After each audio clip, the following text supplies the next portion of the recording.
Hello guys, today I would like to briefly talk about the concept of anarchy in international relations. As you know, this is kind of main cornerstone of the whole field which we're doing indeed. And not just to me, but I think to the most of international relations scholars, we kind of misunderstand the very essence of this concept. Why?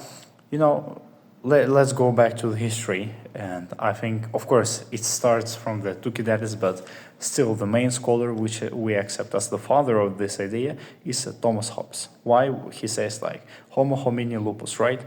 Which basically means a man is a wolf to another man. And he also mentions the state of nature, and he says that the nature of human is bad. People, they're selfish, they're bad, they're always focusing only on their personal interests and benefits. But is it really like this? Is it really that humans are so bad? But for instance, let's say that scholars of liberalism school, they say indeed that human nature is good. But is it really about the good or bad? Not just according to me, but according to the most prominent IR scholars as well.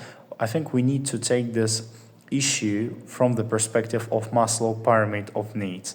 Why? Because if you recall the pyramid, you will remember that in the very beginning, in the very bottom of it, the things which you are focusing on, the most essential, most fundamental ones, such as shelter, food, water, or let's say something like this, right? Basically having a roof for you, having a shelter for you, for your family, etc. And as you know, especially back in time, people had to focus on these things. Yeah, right now we are living in a much better world, but still, these are the basic, the fundamental things which every human has to consider for himself, herself, their family if they have. So this is kind of the thing. And it is not that humans are bad, but rather it's because the very life, the life itself, it forces people to behave in a certain way. And for this reason, saying that human nature is bad and people are selfish is, of course, not really appropriate and right indeed.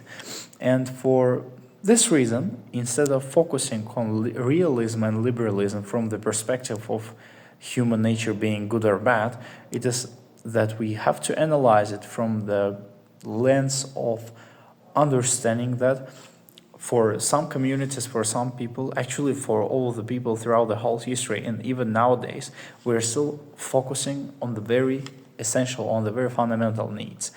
And Thomas Hobbes, he basically compares, he says that state is like a humans, right?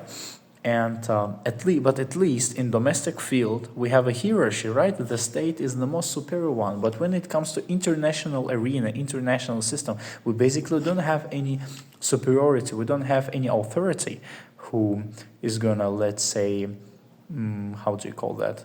Imply the security, who is gonna enforce the laws, who is gonna be, let's say, a policeman on the international arena.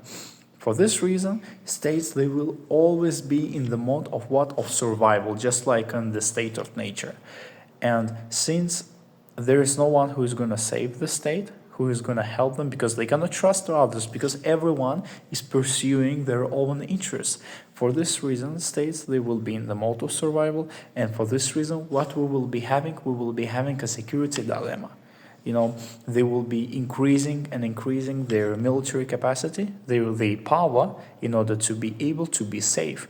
Because we all understand that in order to put something on the fundament for the state, the primary, the most critical thing which they have to focus on is basically the security. And security is ensured through what? Through the acquisition of power, through the maximization of power.